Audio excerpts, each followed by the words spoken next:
the debate is not always outside me.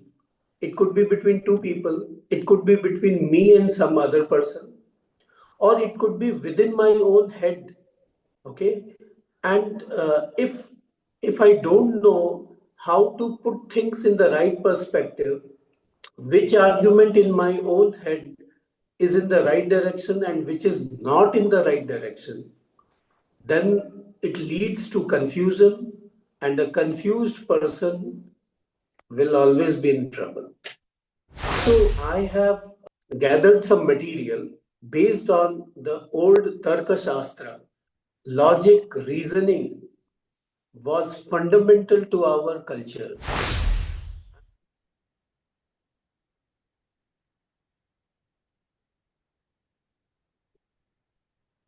Namaste, everyone. Namaste. A very warm welcome to Yes Talks. The title of today's session is How to See Through Fallacious Logic in Tricky Arguments and Debates. Our guest speaker today is Acharya Navneet ji. Acharya Navneet is a scholar of Vedanta who works with underprivileged children through a pan-India project named All India Movement for Seva. Welcome, Acharya ji. Thank you so much for joining. And we are truly honored to have you with us on the Yes platform today. Looking forward to the session, sir. Over to you.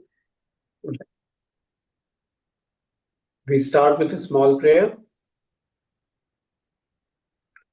Om Sahana Bhavatu Sahanau Bhunaktu Sahaviryam Karavavahai Tejasvinavadhitamastu ma vidvishavahai.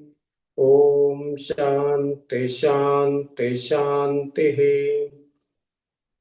Om Bhadram Karnebhi Shrunuyama Devaah Bhadram Pashyemakshabhiryajatraah Sthirairangai sasthanobhihi Vyashema Devahitam Yadayuhu Swasti na Indro Vriddhashravah Swasti na Pusha Vishwavedaah Swasti nastarksho Arishtanemihi Swasti no Brihaspatirdadhatu.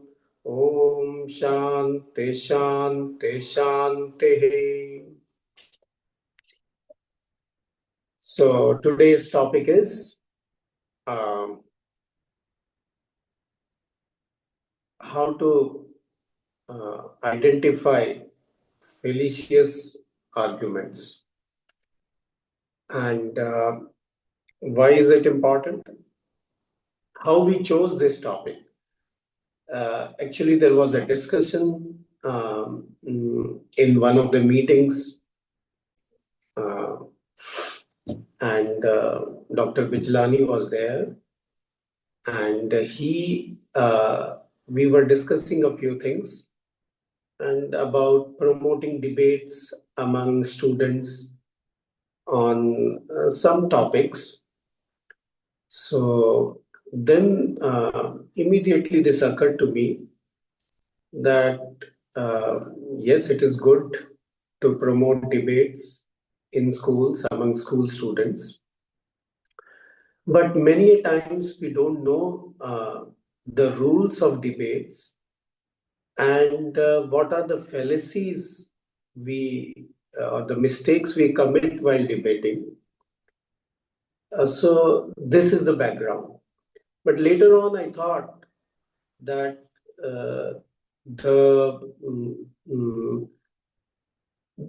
the problem is much more deeper.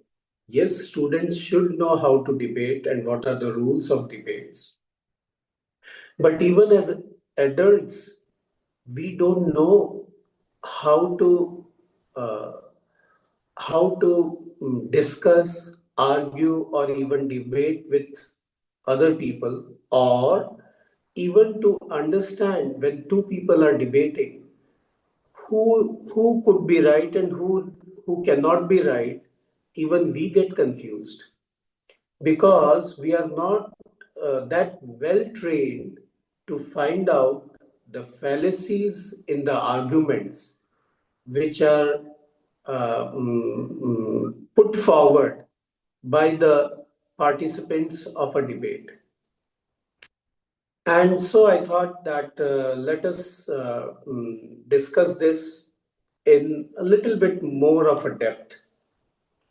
It's like, for example, I'll give you a few examples. Uh, I can say 30 years back or 25 years back, even I had certain notions. Now you see, first of all, before I start, let me put this thing forward. The debate is not always outside me. It could be between two people. It could be between me and some other person, or it could be within my own head. Okay, and if I don't know how to put things in the right perspective, which argument in my own head is in the right direction and which is not in the right direction, then it leads to confusion, and a confused person will always be in trouble. So that is why this topic becomes very important. Not only I should be fooled by others' wrong logic, I should not also fool myself with wrong logic inside my own head. And I'll give you some examples. Like, even as I said, some 30 years back, I used to hold certain notions, and one can easily laugh at them. But I was like in the school and growing up in a certain environment, and I had certain notions. For example, one of the most hilarious notions was that vegetarians are good people, because I belong to a vegetarian family. I grew up in that environment. And then when I went to the college and the hostel, so we had a mess where both veg food and non-veg food was served. So I used to judge people, not only those who are eating, but those who are serving. You see, I was just 18 years old, 17 and a half, 18 years old. So my understanding was limited. So I would judge that those who I should make friends with only those students who are vegetarians, and those who are eating non-veg, I should not have company with them. These were my notions. Another idea I had, uh, that studying at night is fruitless, because this is how I was brought up at my home. So I would get up at 3 a.m. or 4 a.m. to study, and this was taught to me. But there I saw 90%, 95% of the students would study late at night up to 1 a.m., 2 a.m., and then go to sleep. And when it's time for them to go to sleep, it will be time for me to get up and rise. And not that they were scoring anything less than me. So all my concepts were just broken. Another silly concept I had, that knowing Hindi, the national language, is a mark of patriotism. You will laugh at me, but I tell you, this was, and you see, during that age, this person, Mulayam Singh Yadav, was the chief minister of Uttar Pradesh. And he brought in so many legislations and so many declarations that he to promote Hindi, etc. It is 1988, something like that, in that around that years, 87, 88, and I was so impressed. I thought he's such a nice person. Later on, I came to know about his whatever. He's just like any other politician, or maybe I don't want to put any tag.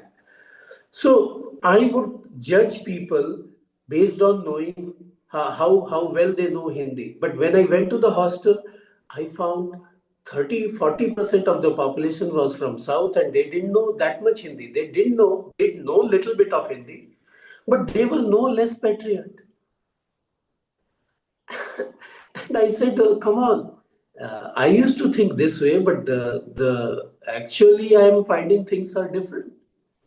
So uh, this is what I want to know. I want to tell you that notions, ideas, and debating based on our own notions that make us close-minded person. Our personality gets close-minded. And when I am a closed-minded person, uh, there will be problems, there will be confusion. That reflects in my personality, my behavior, and then as a community, it reflects in the community also. So it is always uh, good to know what how you are debating, what is the idea, which idea pursuing the idea or the line of thinking is correct, which is not correct. It becomes so important. So I would like that first the that file to be opened and to be shown.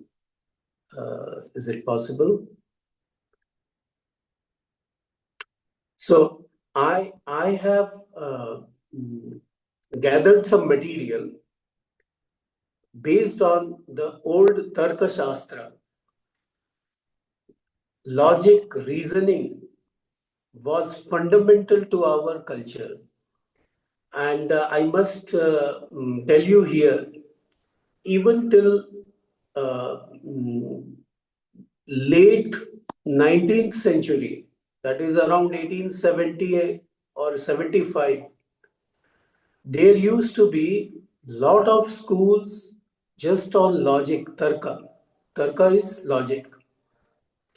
And in the present Nadia district it is called, in West Bengal, where this ISKCON temple is there, Navadvip and Krishnanagar, etc. And they may be now in different districts, but that is the region. In that region alone, there used to be 140 schools on Tarka.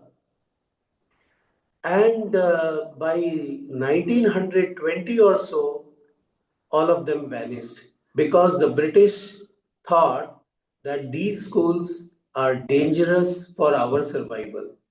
So they made sure to close down one school after another, putting restrictions and so many other things, and everything vanished. So Nyaya, Tarka, and logic used to be the backbone of this culture. And according to the old Nyaya school, there are four types of discussions. And as I said, discussions can be between two people, two outside people. Then it could be between me and few outside other people, or it could be even inside my head, one idea and another idea. Okay. So they divided those discussions in four categories: Vada, Vivada, Jalpa, and Vitanda. Among all these four, Vada is the only category where the discussion leads to finding truth or knowing the truth or trying to know the truth. Okay? Vivada sometimes can lead to truth, sometimes need not lead to truth. It's a dispute, two people taking stand and not budging from it. It's not that they are interested to know the truth, but they want to win over the other person to accept their version of truth. Whereas Jalpa and Vitanda, they are totally to destroy the opponent. They have nothing to do with establishing truth or going for the truth. And we will find that many a times, or most of the times, we get into these last 2 or 3 categories. Okay, Jalpa and Vitanda is very common. This you see in the parliaments, not only of this country, sometimes in other countries too. And Vivada is common in the courts, and it is common elsewhere too. Vada is very rare. It is between two serious people trying to discuss and trying to understand. So that is less common. Can we move to this file, this page little upwards? Yeah. So Vada is a collaborative search for truth. What? Then Vivada is uh, taking one's own stand, a disagreement, or even could be a legal dispute. Then Jalpa is the goal is purely to defeat the opponent, and Vitanda is actually hitting below the belt, trying to overcome or win over, not even win over, trying to destroy the argument of the opponent without even presenting one's own arguments, which we many times we see commonly in our parliaments or even the TV debates, the so-called debates. It's mostly Vitanda, sometimes Jalpa. Okay. Uh, okay. I think this page is over. Then the next file number 2, can you show, please?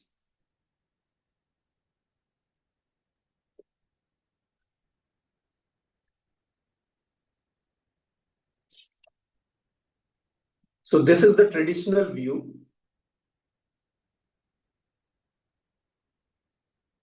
So far, what we have seen. Okay.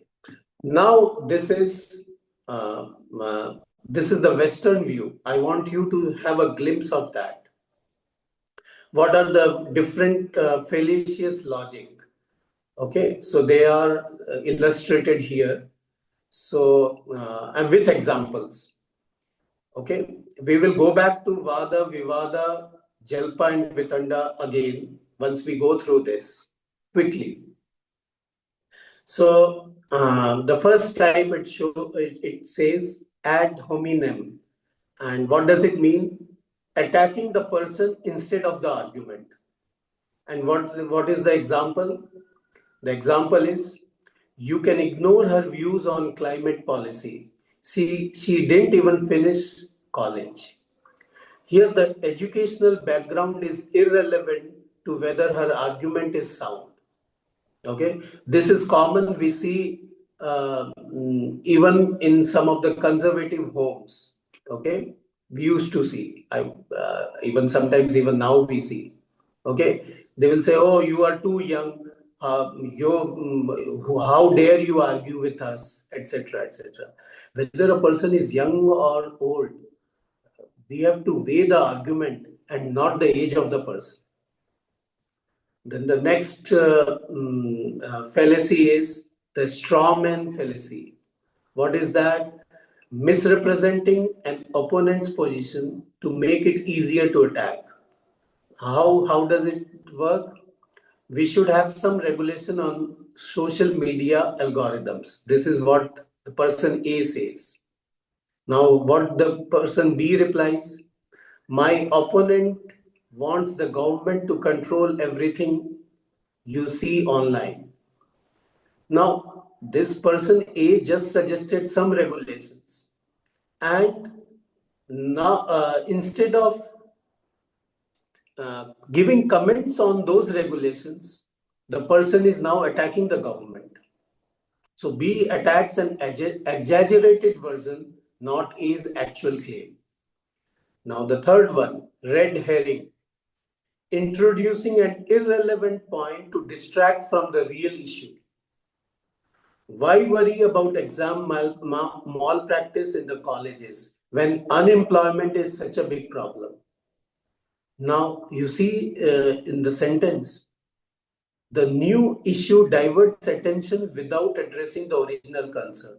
The concern was about exam malpractice in colleges, and it has been diverted towards unemployment, which has no direct connection with the malpractice. Next one, slippery slope. Claiming without evidence that one small step will inevitably trigger a chain of extreme consequences. The example is, if we allow students one retest, next they will demand retests for every exam and standards will collapse. The imagined chain is asserted, not argued. So one proposal was taken and it was stretched far beyond its boundaries. And this is a very common argument, way of arguing. The next one is false dilemma, presenting only two options when more exist. What is that? Either you support this surveillance law or you don't care about national security. This ignores intermediate or alternative positions. So you take extreme stands. Then the next one, appeal to ignorance. What is the example? No one has proved that ghosts don't exist, so they must be real. Lack of disproof is not proof, but then they take it as a proof. Next one, the circular reasoning. Now, circular reasoning is quite dangerous. Scripture X is infallible because it is the word of God. And we know it is the word of God because Scripture X says so. Do you understand? So it's a chicken egg. Scripture X is validated by God and God is validated by Scripture X. So but there is no independent source which offers the proof. Next one. Post hoc. False cause. What is that? Example, I started wearing this ring and then my health improved. The ring healed me. So just by wearing the ring, my health improved. There could be other reasons, other causal connections, but they have been ignored. Next one. Hasty generalization. Two students from that college cheated in a competition. That college is dishonest. Now, it is just like two people from a country, they didn't behave properly. So you say the people of the whole country are wrong people. So it is, the sample is too small to justify the general claim. The next one, appeal to popularity. Everyone is investing in this scheme, so it must be safe. So popularity is not a guarantee of truth or reliability. All those Ponzi schemes work based on this statement. Because everybody is doing, so you should also follow the crowd and don't worry about the consequences. So these are the fallacies in the arguments. Whether the arguments are outside, between two people, or whether it is inside my head, the problem remains the same. Let us go to the next file. We come back to the traditional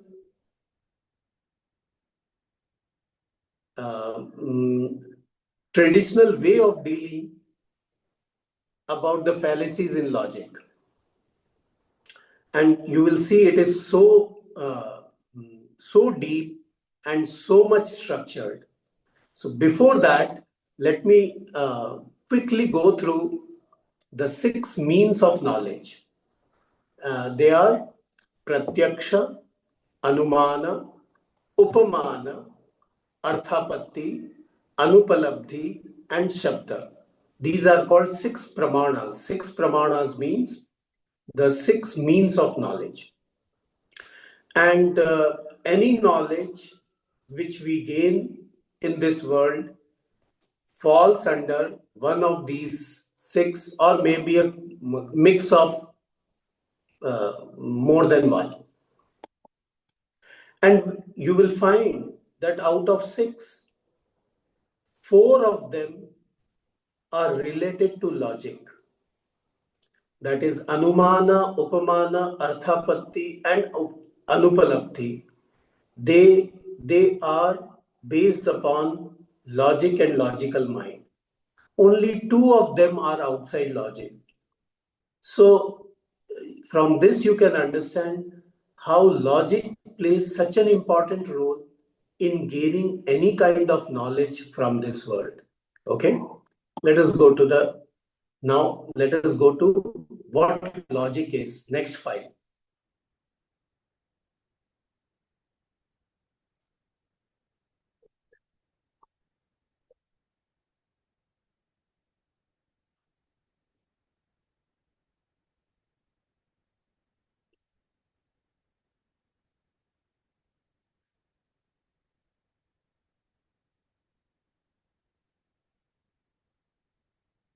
Although this topic is such a long topic, it's actually a 6 months course that we have to compress within 40-45 minutes.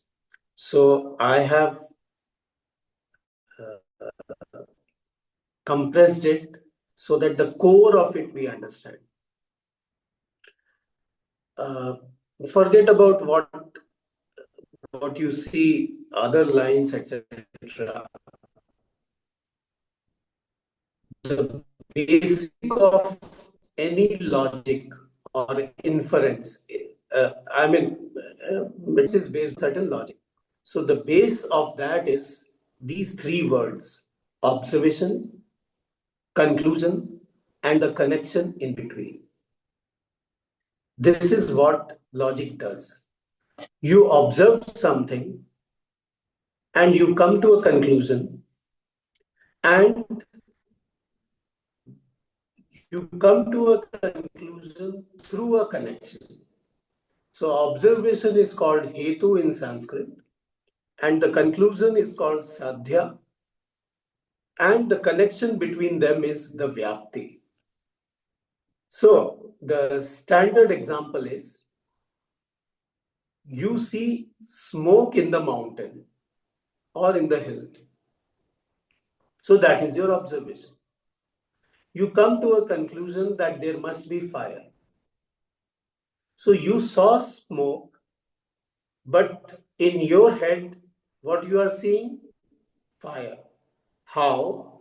Because there is a connection, there is a vyapti. What is the vyapti? Wherever there is a smoke, there must be fire. So this is the vyapti, this is the connection. The converse of that may not be true. Wherever there is fire, there need not be smoke. But wherever there is a smoke, there will be fire. And that is the vyapti, that is the connection.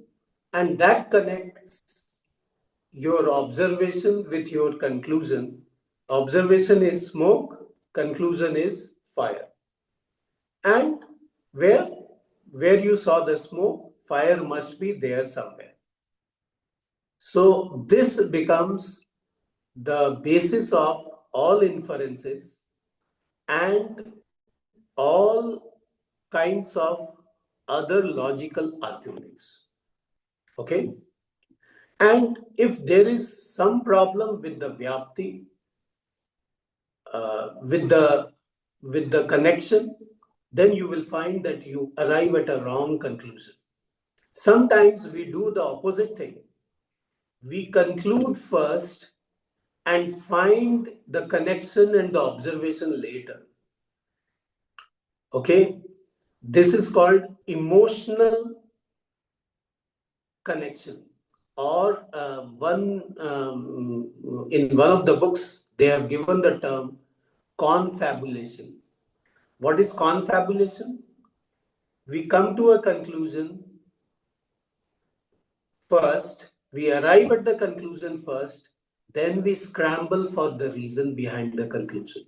So you conclude first, and then you try to find the logic or the reasoning behind the conclusion, and thereby fooling yourself and fooling anybody else. Okay? So that is an emotional decision. You make emotional decisions and then you justify what you have decided. So that is another big fault in logic, in arguments. Okay. So we will see that what are the different categories of fallacies as per the old school. Old school means our ancient Tarka Shastra. And the base is Hetu Vyapti Sadhya, observation, connection, and the conclusion. Next file, please.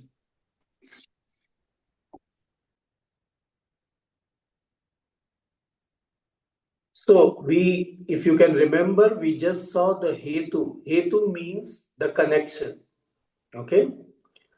And here we find the faults in arguments, and there are various types. Quickly, we look into it.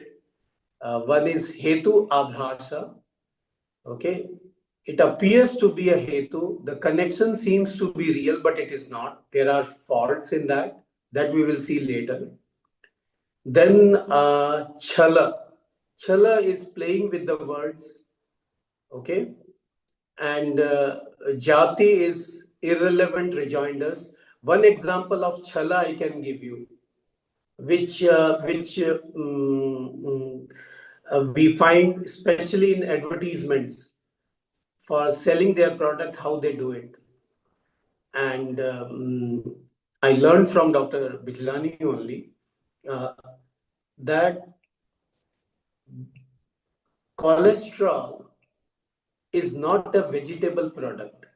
So no vegetable product will have cholesterol. Okay.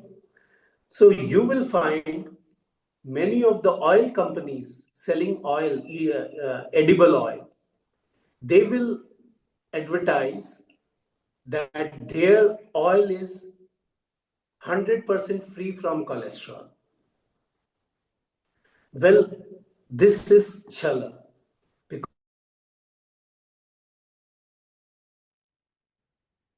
Acharya ji, I think there's a network issue at your side. I think Acharya ji has dropped off due to a technical issue. We'll try to connect with him soon. In the meantime, since Acharya mentioned about chala and he quoted me, it is true that no food of vegetable origin has any cholesterol. So if those who are advertising says sunflower oil or any other oil and say that's a zero cholesterol oil, it is true, but it's only part of the truth. It's not only their oil that is free of cholesterol or has no cholesterol. Other vegetable oils also have no cholesterol, and no food of plant origin has any cholesterol. That's a blanket statement. And one nutritionist put it very sort of emphatically to emphasize it. What he said was that we manufacture or animals manufacture cholesterol in their liver. Plants don't have a liver, so they can't manufacture cholesterol.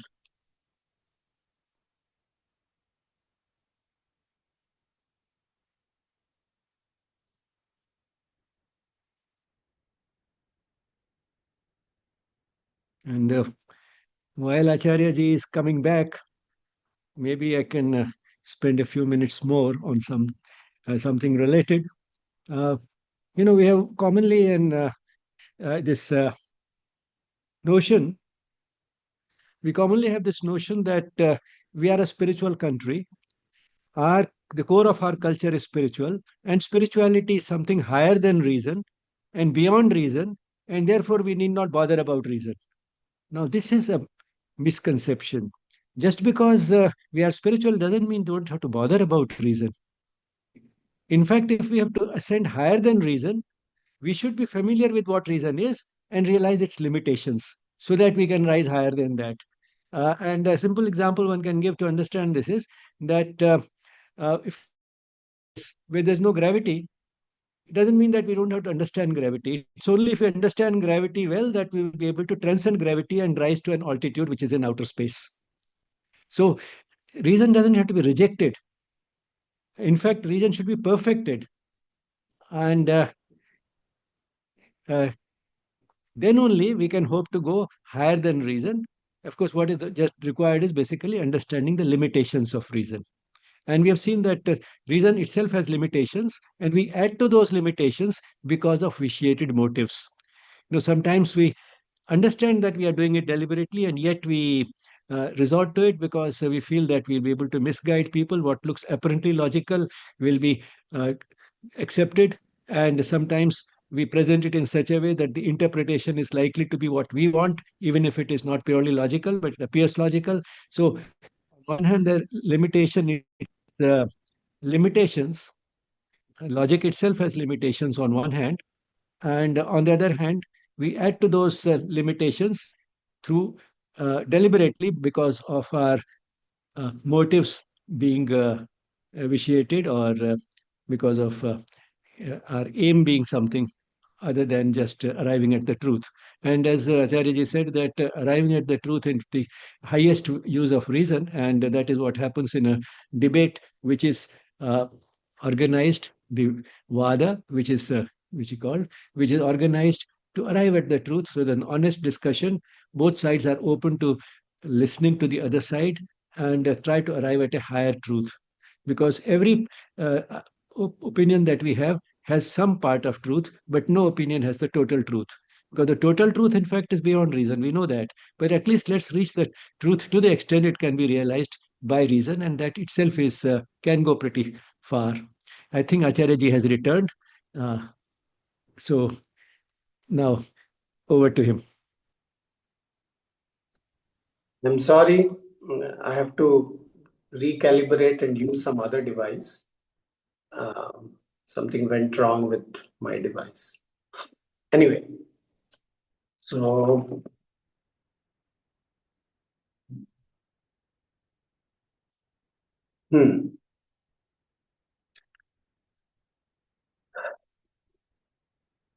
Hetu Abhasa. Okay. Then below that, Chala, Jati. Can you move this page, please? And then Nigrahasthana. Then there are 22 definitions of Nigrahasthana. So these are 22 types of fallacies. And when there is a debate, if any of one of these fallacies is found in the argument, that person is disqualified from the debate, or that person becomes the loser.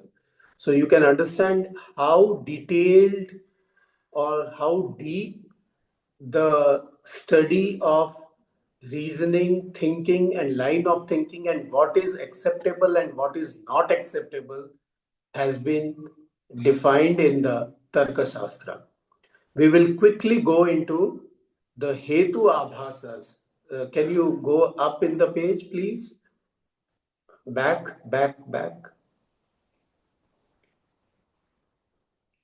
Okay. So I was discussing the example of Chala.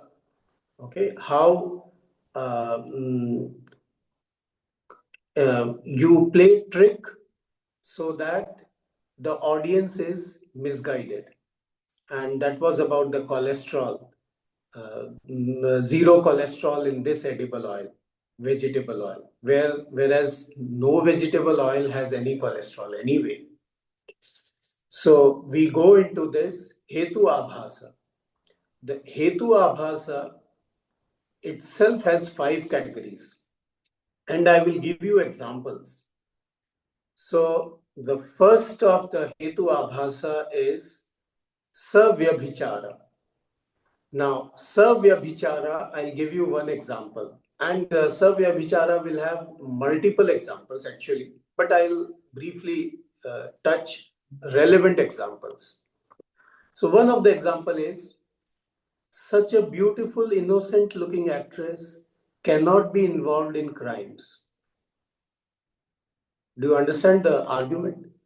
Because the person is beautiful and innocent looking, so there is a petition in the court that the person should be released and should be released on bail.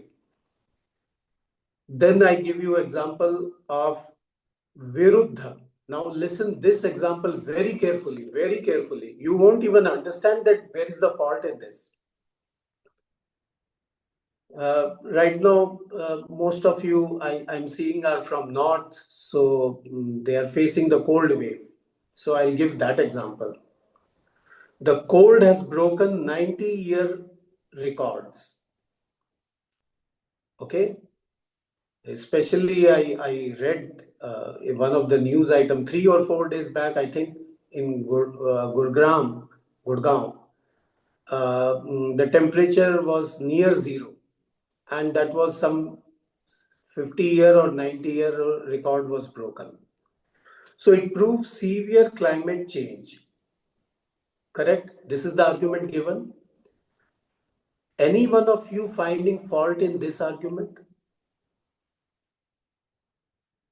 No, you can't, because we are so conditioned. I am telling you, climate change means what?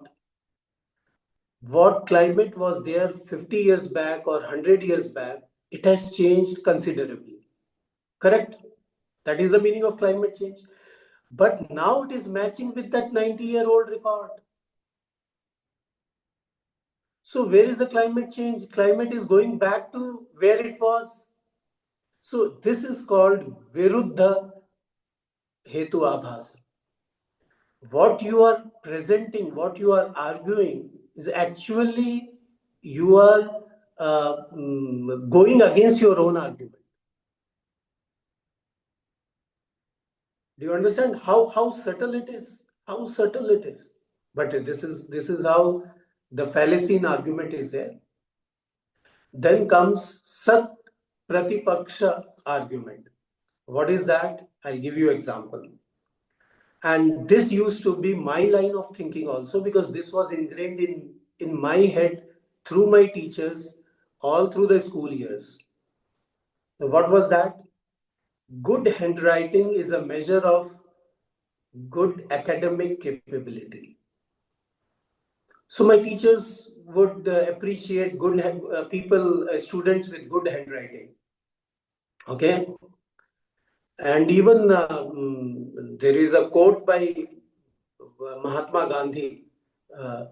अच्छी क्या सुंदर लिखाई अच्छी शिक्षा की निशानी है, something like that is there.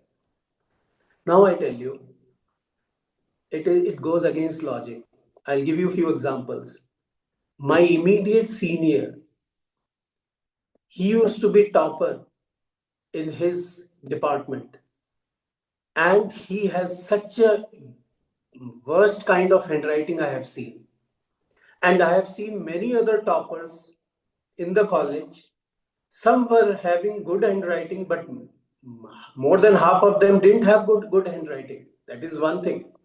Second thing, all our ancestors, when the pen, etc., was not developed, written language was not practiced as much because writing was not in practice. So, do you think they were of less caliber? Now, coming to the present moment, gradually writing by hand is going off the air. People are typing, gradually they will be speaking and the machines will be typing. So you cannot judge a person's capability by handwriting. Correct? But this is one of the arguments which is promoted. So it comes under Sat Pratipaksha, or reason counterbalanced by another reason. There are other counter examples. Then Asiddha. Asiddha is a rare one. Like I'll give you example. The males from the planet Mars are very brave. Now there are no human beings in or beings. Why human beings? There are no beings so far found in Mars. So this example is asiddha. It doesn't exist. Then badhita. Badhita is that which is contradicted by other pramana. This common example is this flat or this apartment looks very small. Sometimes when the furniture is not there, the apartment looks small, correct? But when you actually measure it, it comes out to be a big apartment. The floor area is quite big. So this comes under badhita. It is contradicted by reason by other pramanas. So this is the main structure of fallacies, how fallacies have been defined, and of course, it goes in much more detail. As I said, there are 22 Nigraha sthanas. And if anyone commits any one of those 22 mistakes, the argument is considered to be invalid, null and void. So once we are aware of this, then we understand how much reason we are using in our lives and how much we are unreasonable. And even somebody else putting forward wrong arguments, unreasonable arguments, we are able to pinpoint and protect ourselves. So this was the theme of today's discussions. This was the theme of today's talk. Now almost time is over. So if anyone has any questions, they can ask. It's open for question and answers. Thank you, Acharya ji, for such a clear, engaging, and insightful session. A really helpful and thought-provoking one, really. And Thank you. as you suggested, um, the session is open for questions or reflections. Participants, please go ahead. You can raise the hand and I'll call out your name, or you can put your messages in the chat box. I can read those out. Please go ahead. Yes, please go ahead, Joy. Yes, first of all, Acharya ji, thank you so much for this excellent talk that you did. And Dr. Bijlani, thank you for putting this thing together. I really appreciate the learning that I got from it. The question I have is that there are some people who are naturally born well speakers. They know the art of debate, and I know that it can be taught in schools. How to debate well, how to give tark vitark. If I'm facing someone who is a very skilled person, but his position is wrong and my position is right, but I'm a soft spoken person and I do not have those skills not the facts, but the skills. How do you handle such a situation? Good question. Well, you have to first engage with the person and tell rhetoric, nice usage of words, or louder voice doesn't doesn't prove anything. And if you are willing to listen to soft words or the logical words, then only I can talk to you. But if you are going very fast with huge vocabulary, showing off your vocabulary, and not listening to me, you can't do anything with them.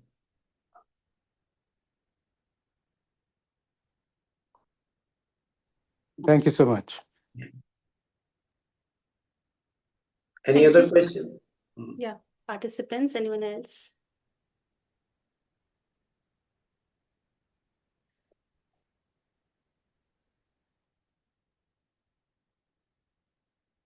That is why in olden times, when there used to be debates, even now there are moderators. The job of moderator is not to go by rhetorics, not to go by skillful usage of words, but go by pure logic. And if the moderator knows all these rules, then the the debate is useful. Even in courts, I tell you, in courts, the judge is supposed to be also a moderator, because two two parties or multiple parties are fighting. They are putting forward their arguments, and the judge has to become a moderator. And there the rules are the constitution, the law book, whether the arguments are in keeping with the law or deviating from the law. And finally, the moderator decides that this person's argument is more valid and that person's argument is less valid, or whatever it is. Anything else? Anyone else? Okay. Dr. Bijlani, sir, request you to share your thoughts, please. Yeah. Ruchi wants. Thank you, Acharya ji, for bringing this very unique topic in the Yes Talks about debates. So, I never knew that there is such a detailed thing behind debating because it has never been taught in the schools. The art of debating has never been taught to such a, and it's always been looked at something as Joy shared that people who have an aggressive tone and tenor tend to, have an edge in debating. And probably these are the students who get chosen for such competitions or such activities. So, because this detailing has never been taken up, and ideally, what I see, what I perceive from your complete presentation and sharing is that it's about it. It has to be more on the vad lines where it is an honest opinion and moderated. So, thank you for sharing. My only question is, what inspired you to bring this topic, in the Yes group today? So, you must be having some background about it. I think I shared that.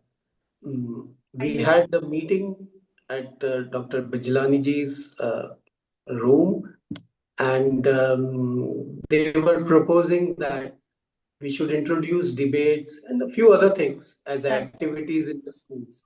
I said, yes, it's a good idea, but we should also teach them how to debate.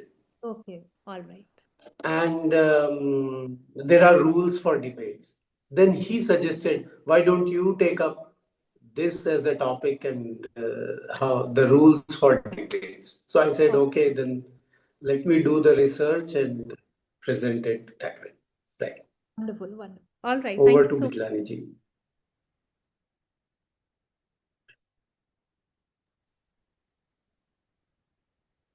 Thank you, Acharya ji. Immense gratitude for presenting this topic because not only Ruchi, but most of us, in fact, are totally ignorant of this aspect of our culture. Uh, the British, of course, did a lot to cripple our culture in many ways, our languages and everything. But I think one of the most damaging the thing that they have done is to wipe out all those schools which used to teach Tarka. That's what you revealed. And fortunately, the literature at least has still survived, and you have been able to present it to this small but interested audience, and I'm sure many more will benefit from it as we go along. You know, as you only, I think, once said that if something is not taught for 3 generations, then it more or less disappears from that society. And 100 years have passed since those True, schools of true. Tarka wiped out. And one is not surprised, therefore, that by and large, we live as a society with so little reason. Uh, and that shows up so clearly in the classrooms, in the social interactions, and everything, and one really is disappointed to see that. But those who are disappointed also sometimes, I think, need to introspect in light of what you have spoken, because we may be a little better than the other person, but all the same, none of us, I think, are able to go into those nuances of reasoning in the way you brought it out today. But all the same, we have to make a beginning somewhere. And that was the idea behind the discussion you mentioned in my room, where we are thinking of introducing from, I think, May this year, a new activity on the Yes platform, and that is debates in which school and college students can participate. And this will be a little unconventional type of a debate. It's not that just one person will speak for and against, but then this team of two will get a much longer time, so that after that they can argue from the opponent's point of view. And before they go into the arguments which they use, they should show a also a clear understanding of what the opponent has already spoken, which means that while the opponent is speaking, they should be attentive and try to make an honest effort at trying to understand the other person's point of view. And then both of them will get chance to speak, not feeling as if they are participating in a debate, but uh, trying to speak what they genuinely feel about the topic now that a lot has been spoken on both sides. So that is the type of debate we are thinking of organizing. And that may be a way, because after all, the young people are the future. That's right. And just because the British did something, we can't just go on using them as a whipping boy. We have to uh, resurrect this knowledge and wisdom, and resurrect it in the context of the modern world. And that was the idea behind starting this activity. And today one feels that it will really be something worthwhile to do, and something which will help us not only in doing better in science, because scientific research, of course, does require reasoning. And that is one reason why even our PhD students fumble a lot when it comes to a question on they have taken up for research. Firstly, I mean, they can't ask a good question, because that also, to some extent, is a reasoning skill. But then when it comes to the data analysis, they are so heavily dependent on statistical tools that they completely lose sometimes sight of the logic which is required besides just the statistical tools. This should, but it's required not only in science, it is required also in everyday interactions. It's required for us to be not carried away by misleading advertisements. And it's sort of something which is required also to be able to live an ethically sound life. Although, I mean, we keep the less platform guide, which is our own soul, which gives us in very clear terms what is right and what is wrong, what is good and what is bad. But all the same, to use that voice emanating from the soul is not easy. To identify it is not always easy. And next best is to use reason itself in the best possible way, uh, unless we are very sure that we are able to access that deepest part of our self and get a verdict from there. And that is why the mother has said that for a long time in life, let reason be your guide. Reason, but then reason used in the most refined manner. And how difficult it can be, we have underseen today. But then she has said, for a long time in life, let reason be your guide. Why not throughout your life? Because eventually you should reach a stage where you can transcend reason and use that inner voice as your ultimate guide. And of course, in a recent satsang, Acharya ji also brought out one more thing, that when you're trying to access the deepest self and are not very sure whether the verdict is emanating from there, but you do want that verdict and not the verdict based just on reason, then what to do? And he said, then Shastras tell us in that situation, consult a wise person who might understand the issue better. And that's why, Sri Aurobindo, when he was asked once that if my deepest self, my psychic being, is telling me one thing, and the mother is telling me to do something else, what should I do? Sri Aurobindo at once said, do what the mother says. Because to mistake any other sort of anything which is motivated by, say, egoistic desires, or by some world considerations of worldly gain and loss, our intellect is so clever that it can easily manipulate it in such a way that one can say that no, this is honestly the voice of my soul, and it is not motivated by any of these factors. and one can always invent reasons to justify one's stand. But then the ultimate guide is either a totally honest introspection and uh, ability to identify and act upon that voice of the soul, or next best, ask a wise person. And if that is also not there, at least use reason in the most refined manner. So we need reasoning all the way, not just for scientific research or for not getting carried away by advertisements. We also need it in our everyday life to be able to decide what is good and bad, what is right and wrong. That also requires reason. So reason is useful all the way. And I think nothing is beyond redemption. The fact that as a society we have uh, lost quite a bit of that ability, which probably once upon a time we must have had, doesn't mean that we can't recover it again. So on that optimistic note, let me thank Acharya ji once again for bringing up this extremely useful topic and presenting it in such a scholarly manner. He has given us the lead, quoted all the Shastras in which we find all this. And now that we have that, we can study more on our own or do a structured course of the type that he was talking about. Because a lot of it can be done on our own also these days. At our own pace, because all these scriptures and everything that he talked about are actually available very readily on the internet now. And in the original Sanskrit with translations and everything, all that is available and very freely available, freely and available freely. Because most of them are available as PDFs for free download. So all what we need is basically time to read them. Knowledge is there. So I'm so happy that once again, some of these scriptures in Nyaya Shastra and all have been highlighted today, and it might motivate some of us to actually go into them in greater detail using the facilities we have on the internet. So thank you, Acharya ji, once again for bringing a topic which probably was for the first time that we had a topic like this. And the interest of the audience, relatively a large number of participants who turned up, itself shows that we may not be able to reason very well, but we are certainly very interested in learning how to reason. Thank you once again.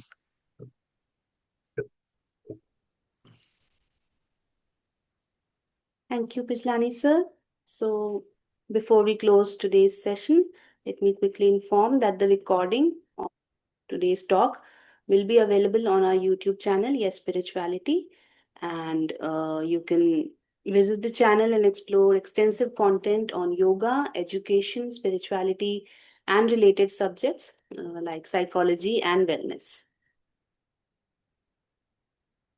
Acharya ji, thank you so much once again for sharing your deep wisdom and valuable time with all of us. Welcome. And you can make those files available to people who are interested. Yeah. Right. Great. Thank you. Thank you, sir. Thank you, sir. Thank you, Dr. Participants, Bijlani. Thank you, So Acharya much. ji.